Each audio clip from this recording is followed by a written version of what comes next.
messieurs, vous êtes nombreux de partout en train de nous suivre pour le moment. Il est l'heure de vous informer. Bienvenue à cette édition du journal à la une de l'actualité. Ce mercredi 15 mars 2023, dans la soirée, un cas d'accident de circulation a été enregistré non loin de l'ancien bâtiment Monisco situé dans le long du boulevard Lumumba. Selon les informations recueillies sur place, c'est une voiture de marque japonaise qui a cogné une moto sur laquelle était un motard et ses deux clients. Selon les mêmes sources, une personne âgée d'une cinquantaine d'années est décédée sur place alors que le motocycliste et l'autre client ont été grièvement blessés et ont en toute urgence été acheminés à une structure sanitaire pour y recevoir des soins appropriés. Afin d'éviter ce genre de mort prématurée, il est demandé à tous les conducteurs de continuer à respecter le code de la route. Depuis la nomination de Dieudonné Kasaka à la tête du ministère provincial de l'Intérieur et Sécurité, il s'observe une certaine accalmie, j'y arrive, dans toute la ville et ses environs, afin de pérenniser cet état sécuritaire et le sauvegarder. Le ministre provincial de l'Intérieur en a appelé toute la population à accompagner les autorités provinciales et urbaines, car la sécurité est l'affaire de tout le monde. Il est au micro de Dieudonné Balanga Hardy. Avant tout d'abord, je remercie la population de Kalemi qui a accepté à ce que depuis que je suis nommé d'accalmie, je ne l'ai pas fait moi-même, c'est parce que j'ai eu les concours de la population, surtout de la jeunesse. Je suis jeune ministre avec des lourdes tâches, comme vous le connaissez bien, en matière de sécurité. Quelqu'un ne peut pas se dire que je peux réussir la sécurité étant civil. Il faut toujours avoir des stratégies et des méthodes qui peuvent vous aider à ce qu'un jour, que vous soyez témoigné comme vous le témoignez, parce que vous êtes de la presse. Néanmoins, je suis l'un des ministres de sécurité qui descend sur le terrain pour faire le suivi. Il y a eu quelque part que j'ai trouvé les failles que je ne peux pas dire à la presse.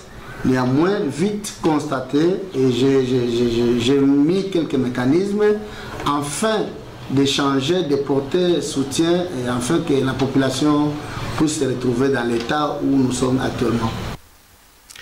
Un mouvement de panique a été consommé tard dans la nuit du mardi au mercredi 15 mars 2023 à Moulangué, agglomération située à quelques kilomètres de la ville de Kalemi, perpétrée par certaines personnes qualifiées d'éléments. La situation est maîtrisée et à en croire le ministre provincial de l'Intérieur, Dieudonné Kasaka. Suivez.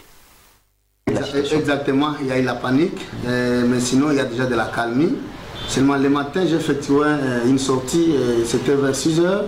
Je suis allé avec mon collègue de la Grippel. Il y a à 35 km où il y a des champs de la province, où il y a des éléments, comme on les appelle, donc ce sont des rebelles, des hommes du quartier qui vivaient dans le village de Moulangué, où il y a eu un conflit suite à une jeune fille qui était décédée, où on a attribué au chef coutumier, soi-disant celui qui a ensorcelé, qui a créé cette division-là. Il y a ceux-là qui ne veulent pas de chef et les autres soutiennent le chef. Bon, une fois quand je suis arrivé, de mon retour, j'ai essayé de parler avec quelques populations que j'ai trouvées sur place à Moulangué. Ils m'ont expliqué leurs problèmes, j'ai compris que, je peux dire les bandits, je peux qualifier ces gens-là comme des bandits, ils vivent à une trentaine de kilomètres, dont ils ont leurs sources d'informations dans les villages de Moulangué. Ils mangent avec eux et à chaque fois il y a un mouvement, ce sont ces gens-là qui sont dans les villages de Moulangué qui informent ceux qui sont en brousse pour venir cambrioler et prendre le bétail et autres choses d'autrui. J'ai fait une descente jusqu'à voir la maison de ce commandant. J'ai vu son grand frère aîné qui est sur place, que j'ai parlé avec lui et j'ai laissé un message que lui à son tour va transmettre à son jeune frère.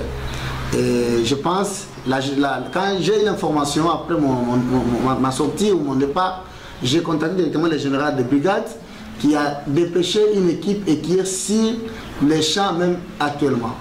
Ils avaient tentative d'entrer dans le village, mais néanmoins il y a eu au moins quelques militaires que j'ai laissés là-bas qui ont essayé de les repousser et au moment où je vous parle, j'ai les informations sur venant des majors qui est sur place que la situation est calme. Seulement, il y a eu un déplacement de quelques habitants qui ont vite compris que une fois qu'on est vraiment victime de tels actes, à tout vent, tu dois nécessairement vouloir s'échapper ou aller se cacher quelque part. Qui avaient déjà pris fuite, qui se sont déplacés des Moulang Centre vers les champs, et que je venais de demander d'abord au major qui est sur place de rester là-bas avec toute sa troupe, afin que toute la population puisse regagner. Et les dispositions sécuritaires sont déjà prises, moi et le général. Un conflit de limite entre le territoire de Nyonzo et celui de Kalemi s'observe depuis maintenant jours. La cause, selon nos sources, serait la découverte du coltan dans le village Sangomuntosha. D'après le ministre provincial de l'Intérieur, Dieudonné Kasaka, un clément de paix a déjà signé afin que l'exploitation de ce minerai se fasse en toute quiétude. Une fois de plus, il est au micro de votre chaîne. C'était le dimanche matin que nous avons fait une mission à Sangomuntosha où il fallait rencontrer les chefs de groupement Tengu, les chefs de groupement Mugonda, les chefs de secteur Nord Lukuga, les chefs de chefferie Tumbwe, et les lattes de Kabimba, de Kalemi et lattes de Nyonzo, avec une délégation de la province et quelques députés provinciaux nous ont accompagnés dans cette délégation où il fallait qu'on ait vraiment les résultats sur place par rapport à ce qui s'est dit par-ci par-là. Nous avons écouté toutes les deux parties. Étant délégué et représentant du gouverneur, je ne pouvais pas décider avant que je puisse d'abord retourner à évaluer, analyser ensemble avec la commission pour en décider et proposer les résultats à madame le gouverneur de décider. Mais sinon, jusqu'à présent, la situation est calme. J'avais demandé à toutes les deux parties de sursoir, comme il y a une apparition de coltan, on a demandé à toutes les deux parties de sursoir d'abord. Il y a ceux-là qui creusent, il y a ceux-là qui exploitent déjà. Nous leur avons demandé d'exploiter, mais dans le calme, en entendant que la province, que le pouvoir provincial décide si cette partie de cette terre appartient dans le territoire de Nyonzo, groupement Tengu, ou si ça appartient dans le territoire de Kalemi, chefferie Tumbwe, groupement Mugonda, donc Sangomuntosha. Voilà un peu ce que je peux vous dire clairement de la situation par rapport à ce qui s'est dit à travers de la situation de Mugonda et Tengu. Parce que ce sont les deux grands chefs qui se disputent les limites de la place où il y a eu apparition de ces minéraux que vous avez appris comme tout le monde là, les coltans. À toute la population, nous leur demandons tous de s'approprier de la sécurité. Parce que la situation de sécurité, ce n'est pas une affaire d'une seule personne, de madame le gouverneur elle-même, ou bien de son ministre de l'Intérieur, seul, non. C'est une affaire qui concerne toute la population de la province d'Tanganyika. Voilà pourquoi à toute la jeunesse, parce que au moins 70% c'est la jeunesse qui est plongée dans ça, je leur demande de contribuer à la sécurité, afin que demain après demain, que nous soyons bénéficiaires en premier lieu de ces capitaux qui peuvent venir dans notre province. Un présumé voleur a été brûlé vif dans le quartier Katanika, se trouvant dans la commune de Kalemi dans la nuit du 14 au mercredi 15 mars 2023 aux environs d'1 heure. Selon les informations à notre possession, cet homme malheureux voulait dérober les planches pouvant servir à la construction de l'établissement scolaire se trouvant à Katanika dénommé Umojawetu, construit sous le financement de Madame Olive Lembe Kabila, un acte de justice populaire que le chef de ce quartier Kafindo Raphaël a condamné avec la dernière énergie, tout en demandant à la population de toujours transférer un présumé voleur dans les mains de la justice.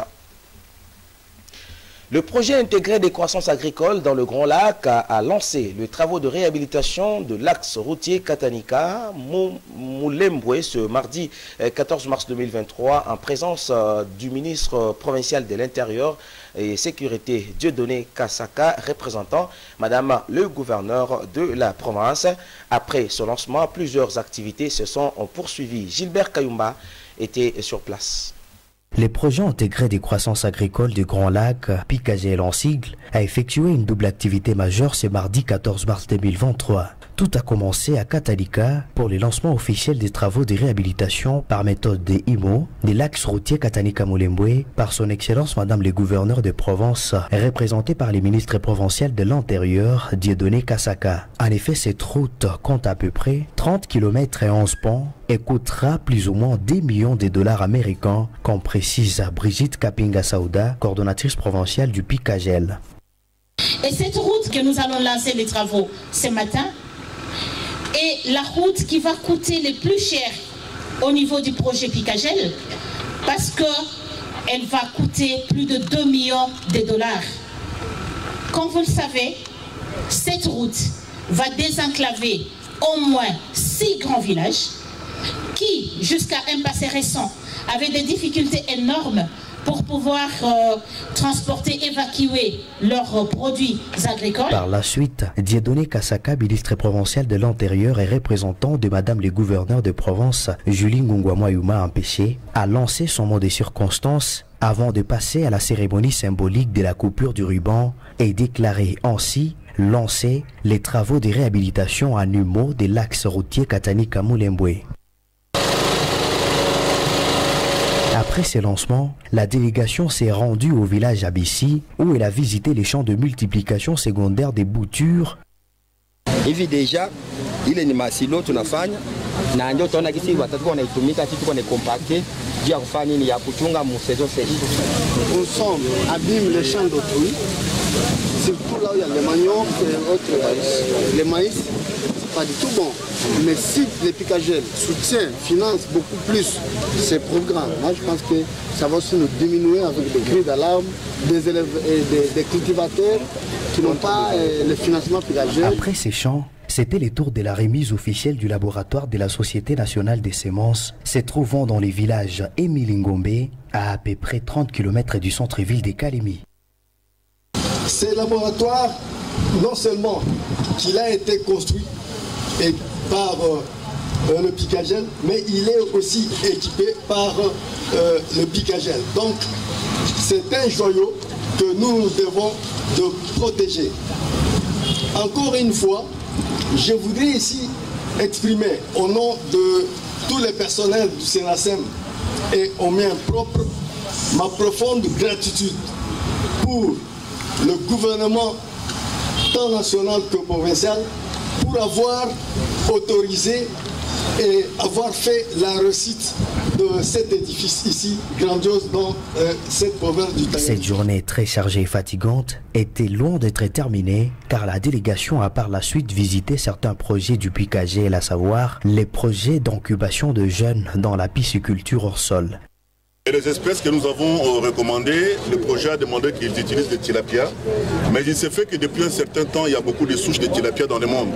Il y en a une qui a fait bruit, mais qui n'a pas donné de bons rendements.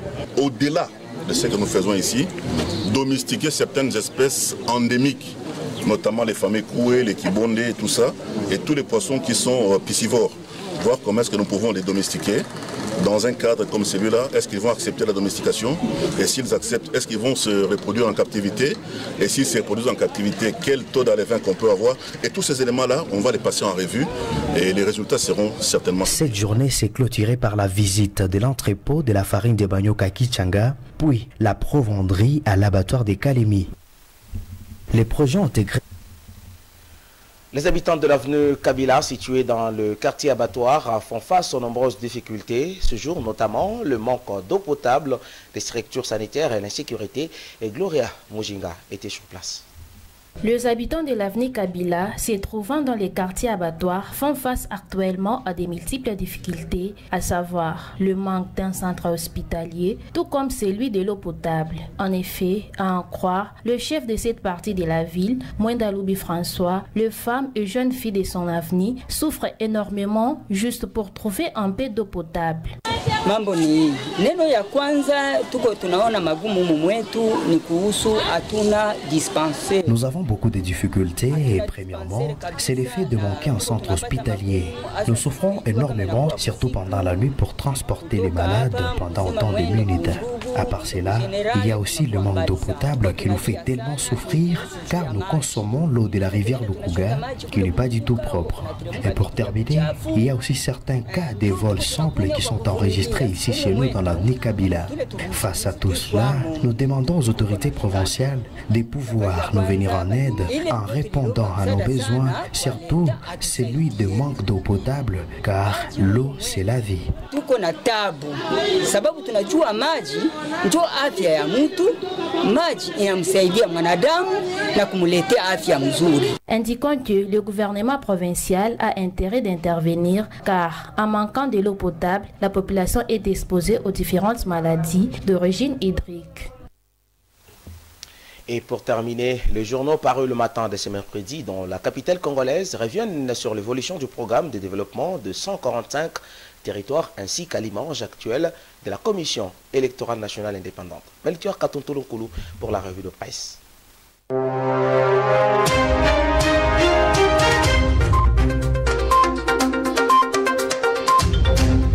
La guerre d'experts entre l'ancien président de la CENI, Corneille Nangaa, et l'actuel bureau dirigé par Denis Kadima, ainsi que l'évaluation du programme de développement des 145 territoires ont occupé de bonnes places dans les unes des journaux parus le matin de ce mercredi 15 mars dans la capitale congolaise. Mesdames et messieurs, revue de presse. Nangaa contre Kadima, CENI, la guerre des experts, titre Econews à sa une. Ce journal rapporte qu'à la Commission électorale nationale indépendante, CENI en sigle, ça tire à balles réelles entre l'ancien président de cette institution d'appui à la démocratie, Corneille Nangaa, et le bureau actuel que dirige Denis Kadima. Désormais, acteur politique aux commandes d'un parti politique, Corneille Nangaa ne rate pas une occasion pour remettre en cause les méthodes Kadima. Selon Econews, Nangaa a qualifié la CENI sous Kadima de faire preuve d'amateurisme. Une indexation qui a obligé le bureau Kadima de sortir de ses gants, écrit ces tabloïds. Par l'entremise de Didi Manara, deuxième vice-président de la CENI, celui-ci a remis Corneille Nangaa à sa place, allant jusqu'à remettre en cause ses compétences aux élections de 2018. On assiste depuis lors à une guerre d'experts de part et d'autre, pense Econews. Avec une métaphore sportive, Africa News, de son côté, fait remarquer qu'après ses uppercuts, Corneille Nangaa donne l'impression de vouloir la peau de Denis Kadima, et Kadima, à travers les crochets de Didi Manara, veut l'achever à son tour. Un pugilat au nom de la CENI, écrit le confrère à sa manchette. L'agence congolaise de presse ACP reste quant à elle dans les faits et annonce que la tenue des élections dans le délai constitutionnel reste quant à elle dans les faits et annonce que la tenue des élections dans le délai constitutionnel est irréversible, citant les propos de la CENI. L'information dominante de ce mercredi, c'est aussi le programme de développement local des 145 territoires de la RDC. Sur ces points, Africa News titre PDL 145T, plus de 2000 ouvrages en chantier pour 1,6 milliard de dollars. Selon ce journal, l'état de mise en œuvre du programme de développement local des 145 territoires de la République démocratique du Congo a été passé au peigne fin mardi 14 mars dans le cadre d'un briefing co-animé par le ministre de la Communication et Médias Patrick Mouyaya, qui avait à ses côtés son collègue faisant l'intérim du ministre du Plan Crispin Bandou Mpanzo. D'après ce portail, les représentants du PNUD et Ladji Diallo de la BSECO, Jean-Mabi Moulumba, directeur général de ce bureau, et le coordonnateur national de la cellule d'exécution de financement en faveur des États fragiles, CFF, Alain Lungungu Kisoso, ont été associés à ces débats. Econews fait remarquer que le programme de développement des 145 territoires se fixe de grandes ambitions. Mise en œuvre par le gouvernement sous l'œil vigilant du chef de l'État, Félix Tshisekedi, selon ses hebdomadaires, ce programme fait rêver. Pour un coût global de 1,665 milliards de dollars américains, le programme de développement de 145 territoires a pris en compte tous les ratés des programmes et projets qui l'ont procédé, commente EcoNews. Tous les garde-fous ont été mis en place pour atteindre en 2 ans d'exécution l'objectif final, c'est-à-dire gagner la bataille des inégalités entre les villes et le monde rural en insufflant le développement depuis les communautés de base, peut-on lire dans les colonnes du journal qui note aussi que dans l'ensemble, les travaux évoluent normalement. Les premiers ouvrages devant déjà être livrés au mois d'avril prochain. L'avenir souligne que ce programme ne répond pas à un agenda politique, citant les propos du porte-parole du gouvernement Patrick Mouyaya Katembwe. Mais c'est un impératif pour les Congolais de l'arrière-pays d'avoir des services au profit de la population, ajoutent les confrères. Pour livrer les infrastructures du premier volet de ce programme au mois d'avril. Mesdames, mesdemoiselles et messieurs, c'est tout pour ce journal des journaux. Voilà, merci de nous suivre, mesdames, messieurs. Ce journal est complètement terminé. Restez encore pour la suite de nos programmes, mais je vous retrouve pour un nouveau journal. N'oubliez pas de nous suivre sur la page YouTube RTGT Kalemi. À très bientôt. Merci.